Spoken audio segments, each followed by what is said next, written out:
Student of the Game podcast. I got one of my favorite artists with me right now. Man, what is it? It's been a long time fucking coming. I got Yhung T.O. from former SOB RBE member, current RBE member. So let's get straight fucking to it. Overall, who is Yhung T.O.?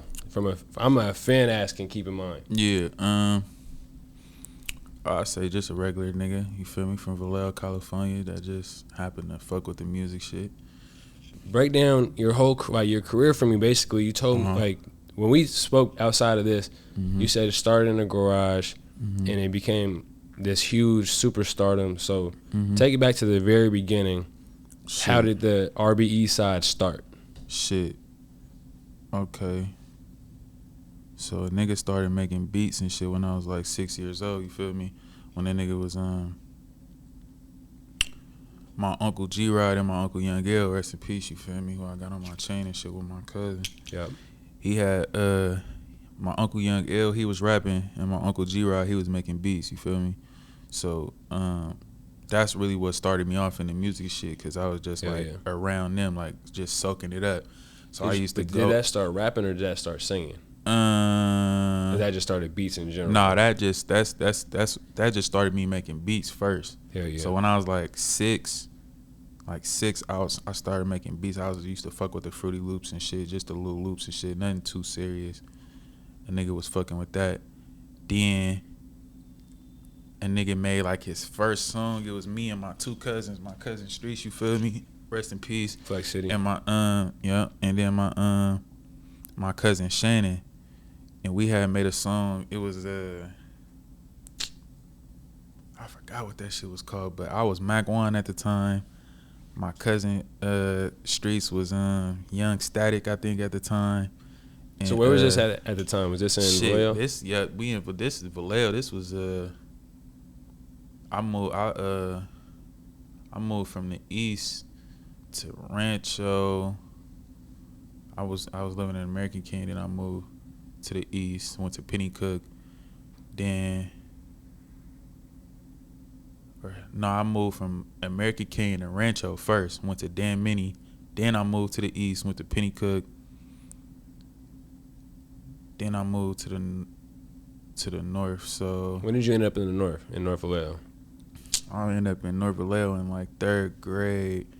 Well, I was in North Vallejo, like in Rancho, you feel me, when I moved from American Canyon. But this one, I'm like this is you coming up, baby, like upbringing type baby, shit. Like I could remember just a few things, you feel me, type shit.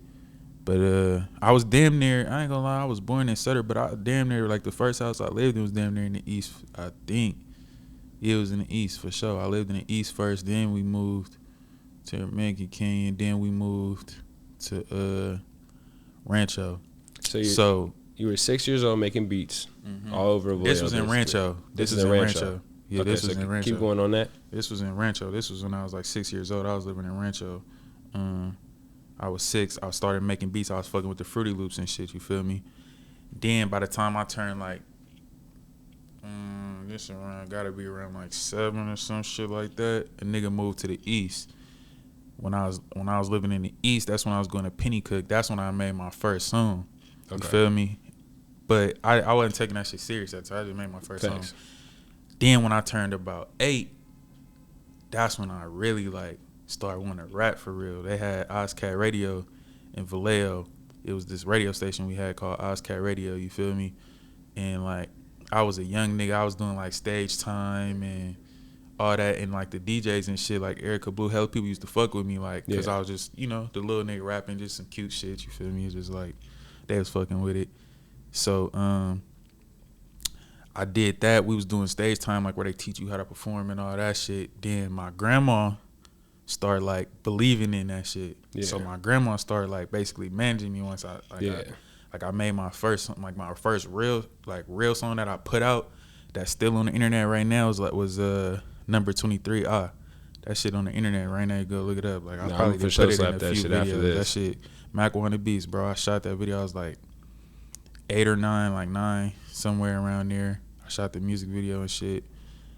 And I I was rap on the song. You remember NBA Streets? Yeah. I was playing NBA Street. You feel me, around that time. So that's all was my lyrics was about, like shit that was going on in the game and shit that a nigga was playing. So, and I wanted to play basketball at the time. Yeah. So that's what the song was about. You feel me? Then I had put together like a little 4-song EP. It was I had 23 paper in my pocket. I had some shit like 4 songs. You feel me? But I ain't gonna lie, like I performed them songs everywhere, like the Fair, Solano Community College, Jesse Bethel, Six Flags. You feel me? So did you already have like a name? On shows everywhere. You had a name kind of buzzing up a little bit from, for sure. From when I was, youngin'. from a little nigga, like everybody knew me. They like, oh, that's the little nigga who be rapping. Like, you feel me? Okay. Like that's what everybody knew me as. Cause whether it was a talent show or nigga, what else a nigga didn't perform? Bro, I didn't perform that so much shit in Vallejo and just all around the whole Bay. Period. You feel me? So then a nigga like as I started getting older and shit, a nigga ended up going to this little Ride Center in the Rich. You feel me? Yeah. They had some shit called Ride Center in Richmond. So I was going there, and then that's where I really learned how to like engineer, like record, like all that type of shit. Like that's where I learned that from. So then once a nigga got a little bit older and shit, then I started recording myself and start doing all that. Cause at first my uncle was recording me. Exactly. So I got the game from the Ride Center. Then by around this time, I end up getting older and shit. So I was trying to make some money. You feel me? At the time, for sure. So I used to have everybody come recording at my studio. You feel me? Like I done recorded hella niggas in the V, like mobile studio type shit. Yeah, like everybody just pull up. You feel me? Because at the time it's just like I'm the young nigga. Everybody know I'm rapping and shit, but my content is more like kiddish at the time. You feel me? Because my grandma managing me and shit. I can't exactly. So that's what's gonna make them fuck with me. Exactly. Because they don't really want to do no songs with me and shit. Because it's like, but they know you got access to good studio. You feel type me? Shit. But they know I got the studio. Going. So niggas will come fuck with me on some studio shit. Like I done had hella motherfuckers from the V, Lil Pete. Hella motherfuckers used to pull up on me in my studio in Vallejo. Like I used to record their songs and shit like that. Lil Pete, Get Back. So where do you get from? That was recorded in my studio. Where do you get from recording other people to that standpoint where you recorded at least? It had to be like one song that just stood out so much. What was that first song that was like, shit, this is sounding like way better than the rest? I ain't gonna lie. I'll say the first song that really was just like me and my cousin. We had a song. Me and Yhung, we had a little EP. It was called like "Females on My Trap Line" or some shit like that. We did a No Scrubs remix. I know exactly what you're talking about. You know what I'm talking about? That's on SoundCloud only. Yeah, it's on SoundCloud only for sure. We did a No Scrubs remix. Yep. Like this before the SOB shit and all that. We did this like when I cause when I turned 16. This is when I turned 16. So when it actually got taken down and re-uploaded. When you guys dropped your first project, it got re-uploaded. Cause that's the first song I heard from you besides Anti. Yeah, and then that shit was crazy. On my mama, cause like that's around the time when I turned 16. So like, mind you, this whole time a nigga rapping and shit, I'm knowing like people ain't really fucking with my shit like that. Cause it's just like they know me and then they listen to my music and it's like, nigga, that's not. You feel me? They not trying to hear that shit. You feel me? So it's just like once a nigga, what I was finna say? Once a nigga, once I turned 16, I told my grandma like I ain't gonna lie, I'm damn near finna start cussing and shit. So like, there's a point I did hear. I'm finna start cussing. I ain't gonna lie. Like I did hear some of your early stuff, and it was more rapping. What made you decide to like? Cause I heard that song. I'm not bullshitting. Like that. I don't a scrub is a bitch. I can't get enough. Yeah. So, what made you start this singing wave? Cause it was a wave. Like it's a whole new wave of the Bay. That is like you don't have to be this polished ass singer. You could be a little raspy. You feel me? That made a whole wave. What made you decide this shit sounds different? It's gonna hit somehow. All right. So basically, that's all right. So we dropped that shit. Boom. That started buzzing and shit. Then I had a song called again, cause mind you, I'm just making songs in the studio. You feel me? So I'm just making shit for myself. So I didn't went through every phase. I didn't went through wanting to be Lil Wayne. I didn't went through wanting to be Future. I didn't went through wanting to be every rapper that you can think of. I didn't went and pick, because you know you used to go to the type beats on YouTube. Exactly. So I didn't did every and if you're an engineer, you trying every fucking exactly. thing. So I didn't did every type beat. I didn't Party Next Door, all kind of shit. Like I'm just Drake, all this shit. Like I'm just making all my songs. I hear a song, like whatever song is like the biggest song, I'm in the studio and I try to make a song just like that song. Facts. So it made it to where like a nigga style got so many layers to it, cause growing up a nigga did so much shit. You that feel it me? Turned into its own. So exactly. So a nigga was just like kind of all over the place. So then when I made the No Scrubs, and then I made the song called Again. And then that just had the school fired up, you feel me? Everybody was off that Again type shit. Like, facts. That's when I started posting on. Yeah, this at 16. This when I started posting like little snippets and shit on my Snapchat and shit. And then the nigga Wayman, he had end up hitting me on Snapchat like, man, bro, send me them songs, like whoopty whoop, like send me them songs, you feel me? Like them that shit slap. So I'm like, I used to send him songs. Yeah. So like this before, like I just had like probably No Scrubs and Again, and then like at the time I used to just send him songs. Like I'll make hella songs, I'll send him songs. Yeah. He'd be like, oh yeah, bro, use this song, or yeah, this song slap, bro, and that type of shit. So we built a relationship like that, you feel me? Because he was just like fucking with like my music and shit. So then they had a studio with their partner, you feel me?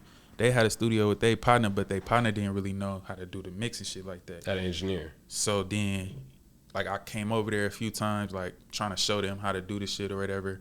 But then it just got to the point to where it was just like, man, y'all might as well just come slide to my house, you feel me? Instead of me just, you know. Going back and forth type shit, might as well just get it all exactly. the same place. Y'all might as well just come pull up on me. So we went to my studio. And then, but first it was me and Bar. We the first, like we made songs first. You feel me?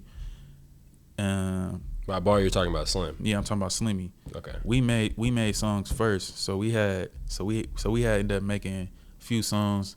Then I had made this song called Cautious. Yep. I made Cautious. And we had a group chat at the time. So I was sitting in the group chat. I'm like, y'all fuck with this? And then nigga Slimmy like, nigga, this a banger. Like, you need to let me get on this. I'm like, it's good. Pull up. So we ended up pulling up the next day. He ended up getting on it. So once he got on that, and we ended up shooting a video and we ended up dropping it. And that was like my first video that actually like did took some off, numbers. Like, you feel viral. me? So after that, I'm like, okay, boom, I'm a fuck with this little style right here. It's like, you feel me? People fucking with this, so I'm gonna just fuck with this. Like, nigga was on the auto-tune shit. But I still was going back and forth into like what I wanted to do, you feel me? Yeah. Cause like a nigga also was like heavy into like the old school samples and shit. Not for sure. So around that time, a nigga was doing the old school samples and shit. So I had this verse on like, maybe it's like Boys in the Hood, like Eazy-E, Boys in the Hood or some shit like that. Maybe, I think it was, or it was some song, you feel me? I had it, and the nigga Wayman had came to my house one day, and he ended up hopping on it. Yeah. You feel me? So that once he hopped on that, he like, cause at the time he was also like influenced too by the Chicago type shit too. So he was like more on some wavy type shit too. But once we did that song, he like, I'm finna stick with this right here. I do have a question though. So most of these beats you were getting, were they exclusively like YouTube beats? Yeah, they was all YouTube. They was all YouTube beats. All YouTube beats. You found niggas that you fucked with on YouTube and just like started going towards literally just put in a type beat. Cause y'all had like, if you notice, like your first two projects had hella the same producers, but those are all the same like YouTube beats. No, it was all YouTube beats. Oh, that's fucking crazy. Like if you listen to Anti right now, you can damn near still hear the tag still in see the beat. You can still hear the Purchase Your Tracks Today in the beat. Like song big as fuck. But you guys gotta realize is like I just went to college type shit, and you guys blew up on Twitter, and it's like I thought I just found y'all whatever. So I'm playing you guys and shit. Like, I used to fuck around DJ at the house parties and shit in college or whatever. Yeah. So it's like, I played Anti at a party. The 3 people from the Bay knew it, heard it, singing every word. Nobody's gigging, moving, whatever. A month later, this is like December 2016, January of like 2017. Everybody's singing every fucking lyric. That's the exact timing too. No, I know. That's the exact timing. I think we might have dropped it around like October or some shit. And like then 2016. I believe Different came in December, if I'm not mistaken. If I'm not tripping. I think Different came first. Different came first. Different. You dropped another song in December that blew up quicker than both of those two, because you guys had just had a hot streak at that point. Yeah, we was dropping hella shit at that time. Maybe it was End Zone. It could have been. End Zone. Because then you guys dropped a tape. It might have been in January, February. Like, cause we went, cause during like that December, we had did like they had hooked us up with our manager that we had named Stretch. You feel me? So he had us do like a test show. Like, if y'all do this show and it's like they fucking with it, then I'm gonna put y'all. That's all promoters though. Like, I'm texting a couple rappers right now. I'm a promoter as well. Is that promoters like basically throw you in the water, see if you're gonna swim or not type shit. Exactly. If it works, cool, we run with it. If I'm mistaken, I think it was like Burner Cookie Christmas or something shit like that. San Fran. I think it was San Francisco. I think it was like Burner Cookie Christmas. And that's the viral clip of the boy, viral clip of y'all. Like that first clip went extremely viral. We did that show, and then once they seen us perform at that show, and they like, damn, the crowd going crazy to these niggas. Like, that's when he was like, all right, I'm gonna put y'all on the stage, the Gemini tour.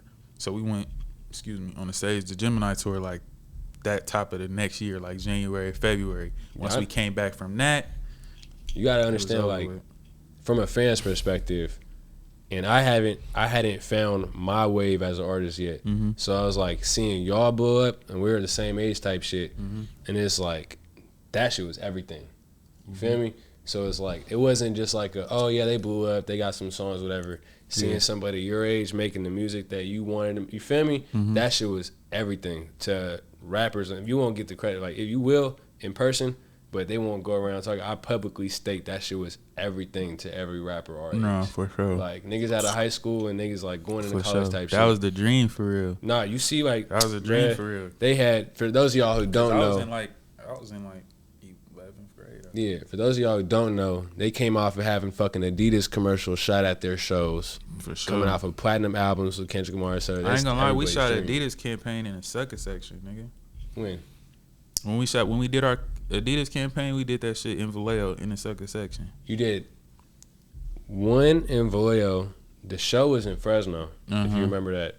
That's where I met you the first time. That's where we did the show at. But like the campaign where we took all the pictures and all that. That was in Vallejo? We did that in Vallejo in the second section. For sure. Okay, so to pop out on us. We're going to stay on topic. So we're going to move to the next topic. I saw this in a couple interviews. I just wanted to ask you on a personal level. What was the process of, and I was there for a lot of it. You don't know I was there. I was in the background. What was the process of you finding out your brother Tutu passed? And by there, I mean I was at the concerts and I was in the background. But I paid attention to how it affected you guys as a group and individual members differently.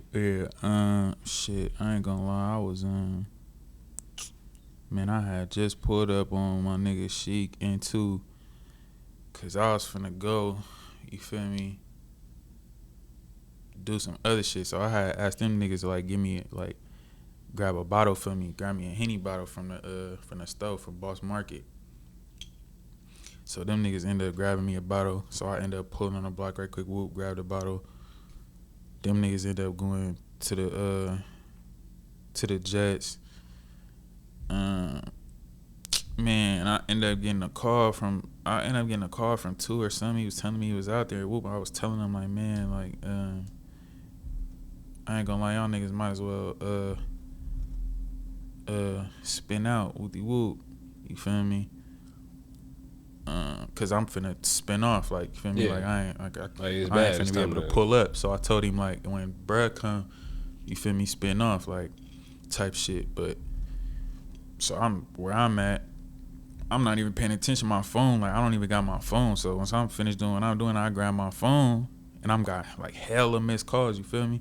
So I answer the phone. I'm in Fairfield, so I answer the phone, and they like, Two just got shot. Woody whoop. I'm like, hell no. Like, I just talked to him.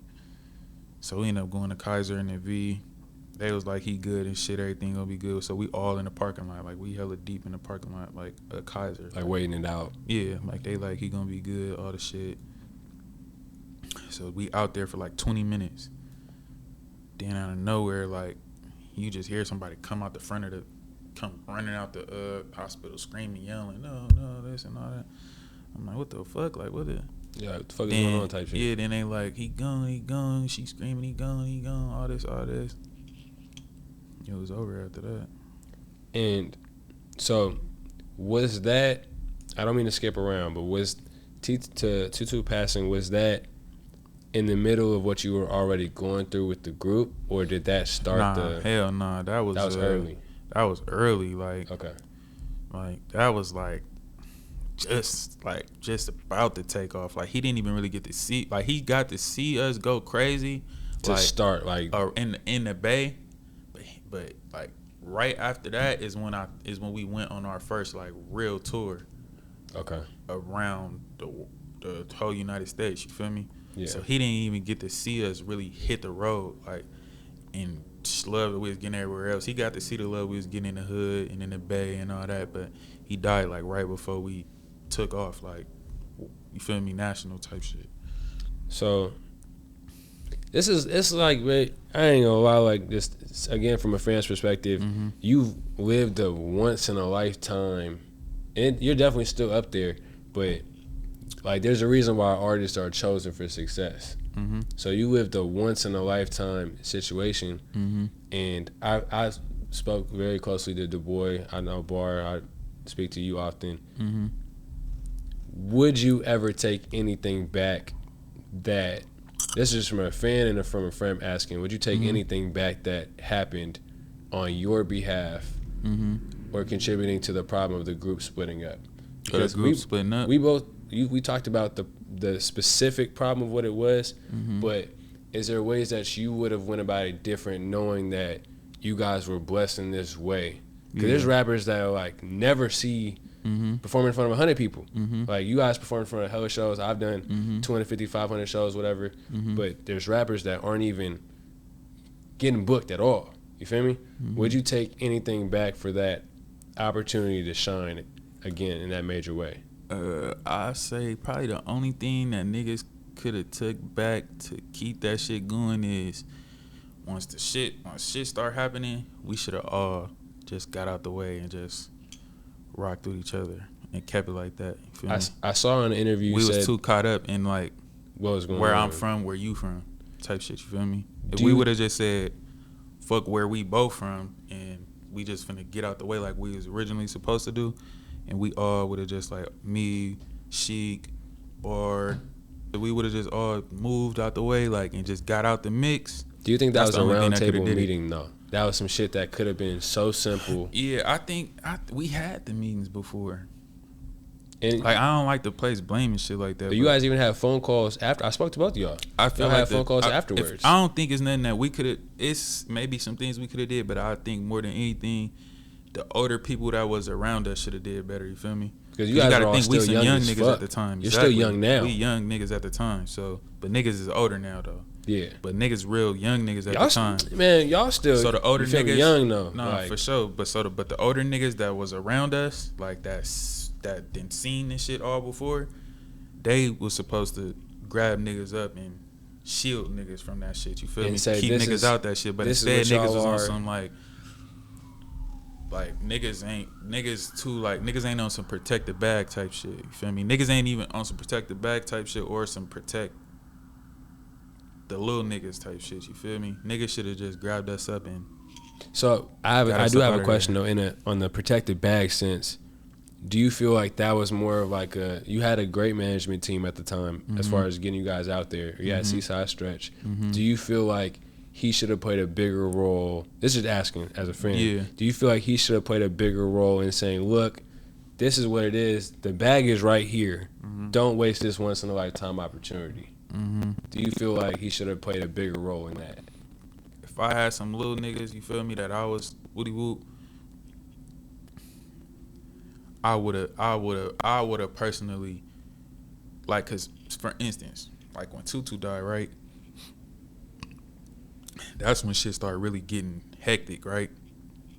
A lot of emotions. Niggas came to the V and shit, you feel me, to the candlelight woody whoop on some like, man, we finna get y'all the fuck up out of here, blah blah blah blah, right? Throughout that whole time, we never left. Throughout the whole SOB RBE shit, we never left. You were still in the V the whole time? We might have been in living, our houses might have not been in the V, but we was still thugging in the V every day. Like when we leave tour, we're right back to the thugging in the V every day.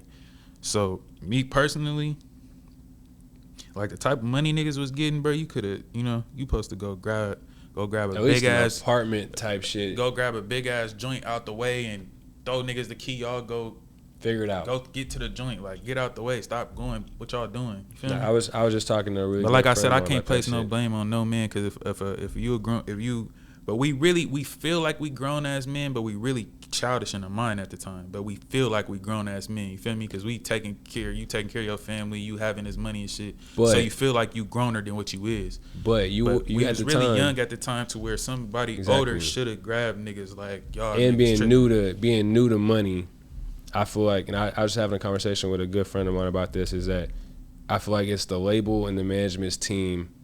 It's their job as well to kind of get you guys situated on some personal shit. Like, not on some personal shit between the group, but like to get you guys a fucking house out the way, get you guys the fuck out of where you guys are from. So you got to protect the ticket. You guys are all the meal ticket. Like, when niggas did, like when the few niggas that did get out the way, when we did get out the way, it was already after hella shit had happened. It was off a nigga own mind frame to say, I'm finna get out the way. Yeah. You feel me? But survival needs to be your first priority. Exactly. But before nigga, but that's not what a nigga was thinking at the time. Hell yeah. Niggas losing niggas in the trenches, so nigga don't give a fuck about. But you guys being the young niggas before the Tutu situation, survival should have been the first one on the people that are capitalizing off the breadwinners. You're a breadwinner. The boys are breadwinner. Bars are breadwinner. The people that's capitalizing off the breadwinners need to think, shit, we gotta protect these assets at all times. Protect these assets, but also, like, if you really love these niggas, protect your little niggas. Facts, though. You feel me? So we'll go to a lighter topic. How's your solo career been since then? So you've been dropping bangers for sure the last 2 years. It's been very up and down. So the fans are demanding like old stuff from you, but you're progressing and making a new sound. What's your response to that? What can we expect? Man, I ain't gonna lie. I feel like so the number one thing I say is when you go from like, cause solo wise, like after the group shit or during the group shit, I was signed to a major. You feel me? I was signed to Interscope. Yeah. So when you got that big machine behind your shit, like, all you doing is making the music. You just make the music, and then you don't have to worry about nothing else. So how has being a solo artist, so it's basically, as you just said, starting fresh and having to do all the stuff yourself, is the independent route a little bit harder for you?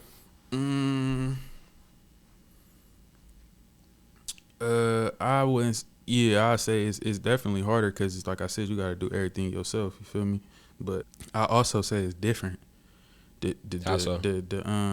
The music industry different from 2016 when a nigga first came out. You feel me? Like when we had came out,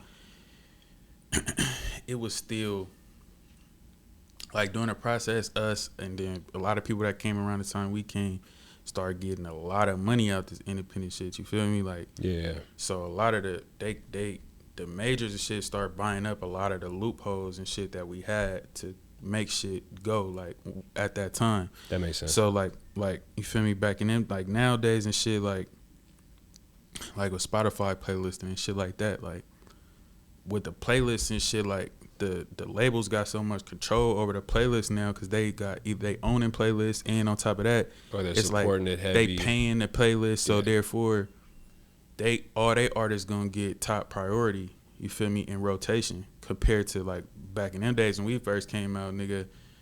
Anybody will fuck around and top get of that every slot. playlist. Yeah, anybody get that slot. But once they start seeing, Exactly, but once they start seeing how niggas is getting too rich off and not having to go through their program, they gonna find a way to clean some shit up to make you have to come fuck with them again. Like, you feel me? They ain't just gonna let niggas keep on whoopty whoop. Like, you could know the game for a minute, but once they peep the game, like, oh, this how y'all doing it? Ooh, well, we gonna go buy up this, grab up that, so, and kind of make it harder for you to really do your shit, you feel me? Was there ever a conflict with different deals on the table while you were in the group? Because you got your Interscope deal early. Mm-hmm.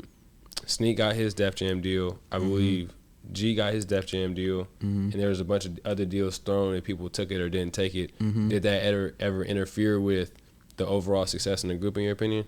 During the moment, it wasn't. But I guess, like, after, then I started hearing chatters and shit that's how niggas was feeling at the time. But, you know, the type of niggas we talked about everything, you feel me? Like, before, cause we had the opportunity, we was going around to hella labels and shit, and it was like, do a nigga, we could have signed to, at the time it was Atlantic or Empire. So I think me, G, and Slimmy wanted to damn near sign to Atlantic type shit, but Way was on some, he think we should stay independent type shit. So really, in reality, majority wins. So really at the end of the day, it's just like the type of nigga I was. It was just like, I'm a team player, you feel me? So if this what you want, then this what we gonna do. And even when it came to like my deal and shit, like we talked about that shit. Niggas was like, nigga, you better go get that bag, nigga. You feel me? It wasn't nothing until afterwards. Once all the shit, then like I start hearing interviewers and certain people tell me like, he said he ain't like how y'all was doing this and that. And I was like, damn, I didn't know that. But if I would have knew that, you feel me, I would have played it different, you feel me? But so does leaving the group affect your industry connections? As in, when I first officially re-met you, it was out here at a video shoot. And I just so happened to officially like re-meet Du Bois the next week, et cetera, whatever. And you guys were with the same people, and they had different opinions of different stuff, blah, blah, blah. Does leaving this group where you guys made all these connections together have an effect on your personal relationships with people you guys met? Industry, out of industry, just anything. I feel like when you see people in person, they always on some cool shit, you feel me? But I feel like just personally, like on some real like RBE shit, like niggas really the underdogs in this shit, you feel me?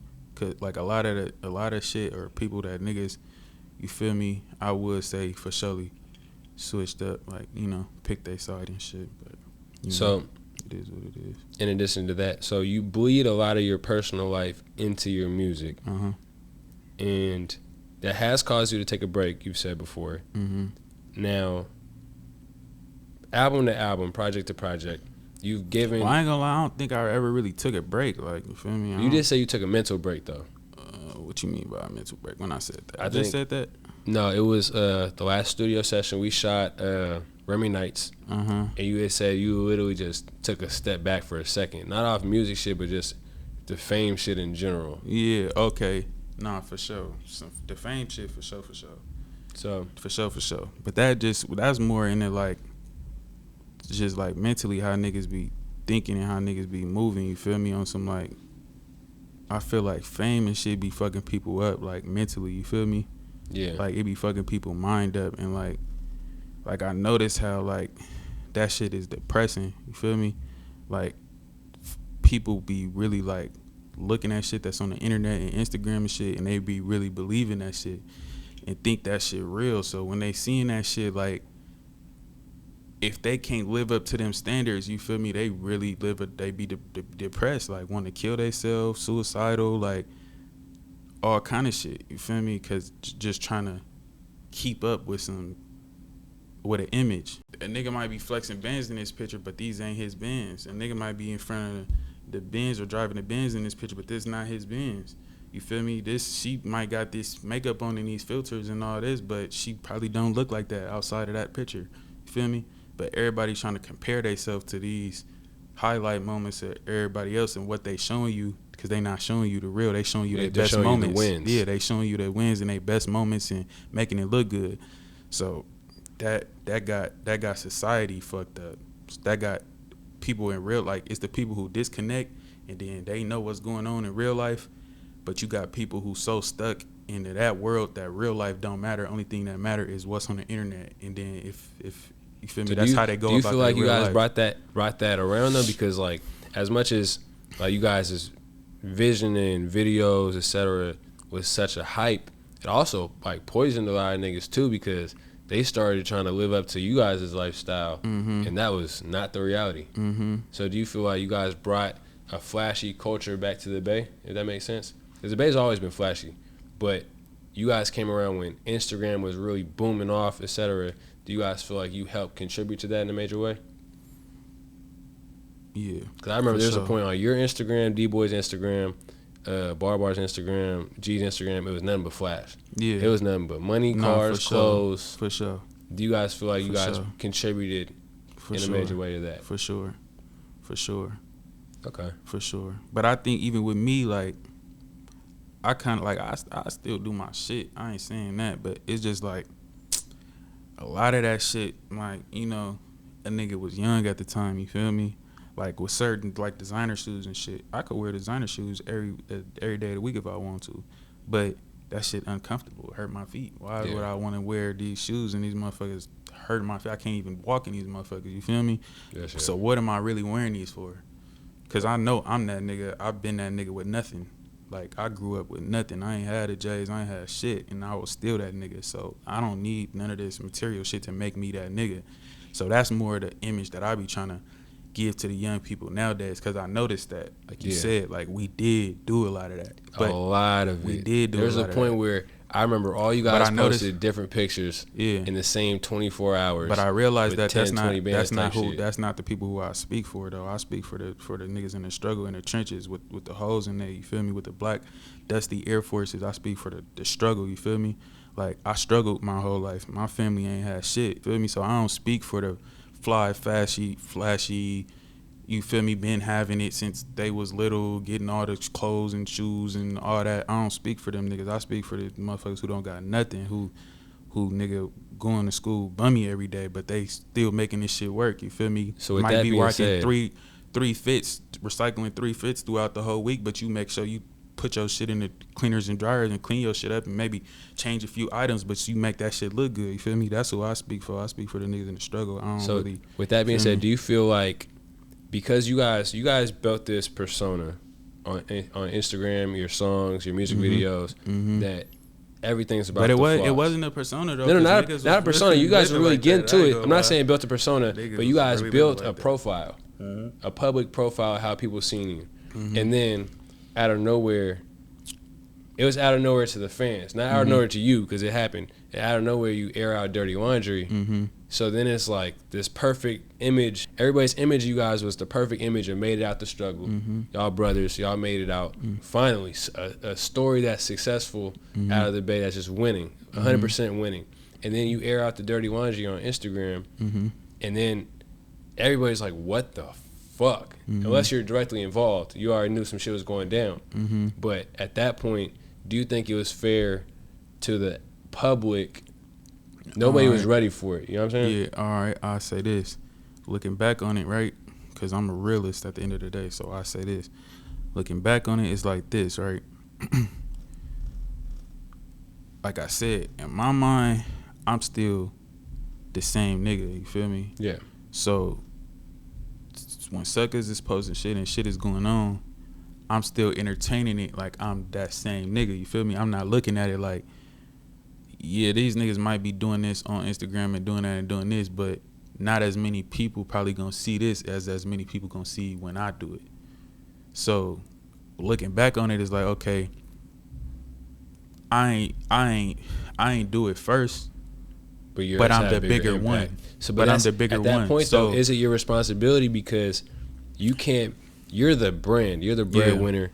Like I just said, you four were the breadwinners, and you can't make emotional decisions when it's this money involved. I don't really think it's about the. I know the response. I saw the response. Yeah, I don't really think it's about the chain Instagram shit. Yeah, I saw that. I don't even really think it's about the money for real. It's more just about the.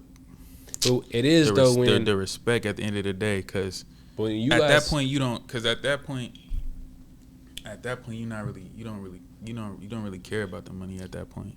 But when you're taking care of, you all have families to take care of type shit. To put your morals to the side for some shit, like when it get to a certain point, it's like selling your soul. You feel me?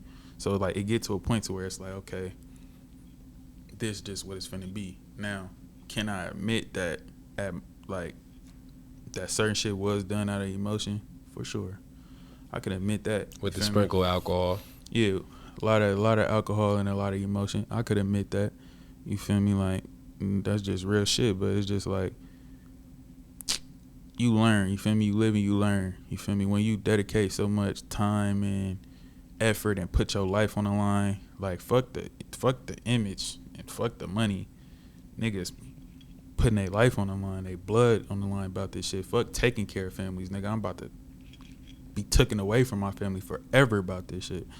So once you do that constantly, it'll make you emotional once some shit go bad. You feel me? And you've communicated before that you've just straight up asked, you could fuck with these people, just don't bring them around me. Mm-hmm. Do you wish the other side of the group, the D-Boy, the bar, had just simply just put the business first and said, all right, we got to leave these people at home, but we going to hit this road and get this money right now?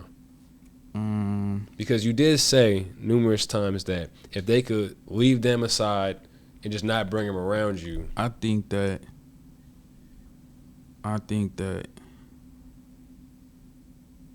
them niggas is going crazy, and I think that we going crazy. And I think that, you feel me, what's written is written. Facts. So you feel me? I feel like they doing their thing, we doing our thing. That's it. Like, you feel me? We'll move on to like specifically about you. This new song with YG. Mm-hmm. Thoughts of an album rollout. What's going on for the future of Young T.O.?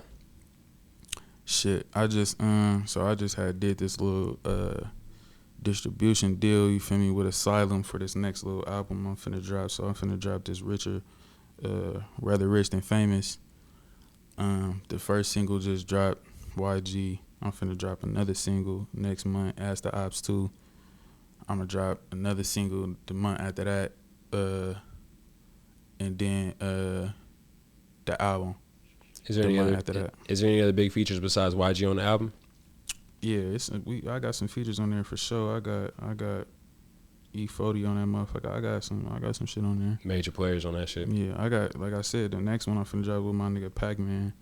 And then I got 40 on that motherfucker. I got, you know. No, that's what's up. It's a solid project.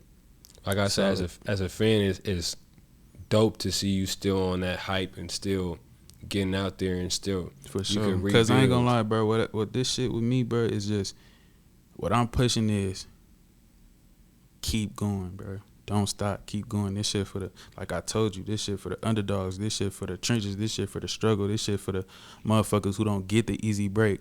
This for the motherfuckers who don't got no faith and no hope and feel like this shit ain't gonna happen for you. Nah. Real shit. Keep that shit lit. Keep going. You feel me? Like, and at the end of the day, we all make mistakes in this shit. You gonna fuck up, but what's your bounce back like? You feel me? You gotta bounce back in this shit. You gotta keep it lit, like, cause it's reality at the end of the day. You feel me? Like, niggas live in like I said, a false world that everything is peaches and cream. It's not. You gonna have way more losses than you have wins. I'm just a nigga that you can watch and see my wins and my losses. Yeah. But I like it that way. You feel me? I like for you to see my wins and my losses. That way when you hear me say this shit, you know what I'm talking about. You feel me? You know where I'm coming from. So whether I lose or I win, you gonna see like, okay, he's still keeping that shit lit. I'm gonna keep this shit lit. Oh, damn, it's looking like it's over for him. Oh, damn, he just came back with that. Okay, it might not be over just yet. Damn, I think it's over. Oh, it might not be over just yet. Like, hold on, wait a minute. We might be something else. We don't know what's coming next. Let's see. Maybe it might be, it may not. But you feel me? It's the roller coaster ride. It's more people in the world that's finna have this roller coaster ride, then that's finna just take off and be the biggest stars. Everything is good. You feel me? It's more people in the world who going through the struggle. That's RBE. You feel me? That's Real Boy Entertainment. That's real shit. That's what's really going on. You feel me? That's what this shit is all about. It's about the real. It's not about what look good. It's not about what make you look good. It's about the real. What's really going on? Like, who are you really? Like, you feel me? That's what a nigga standing on. So like I said, like, yeah, a lot of shit could have been different. Shit could have went this and that and this and all that shit. But it's just like the real with the real, and everybody who they supposed to be with and doing what they supposed to be doing. You feel me? Everybody shining in their own ways. You feel me? They shining. They doing their thing for what they got going on. You feel me? And we over here putting on for the underdogs, for the niggas in the trenches that's really going through this shit, that's really 10 toes in this shit, you feel me? So it's just like we all fulfilling our purpose at the end of the day. We speaking for who we supposed to speak for, they speaking for who they supposed to speak for. So we all winning, you feel me? Hell yeah. Young T.O., thank you for coming to the Student of the Game podcast. I definitely appreciate you, For sure. Good shit, definitely buddy. Long-time fan. It's an honor to have you. Special thanks to 2020 Deliveries. Special thanks to Stogie Bear Shack and Dope Smoke 559. Yeah, man. And that Ballin' Like Tutu coming soon, too. Me and Lil Sheik, Ballin' Like Tutu coming soon. You feel me? Soldiers to Generals out right now. Me and Edie Amin, you feel me? Big Bro.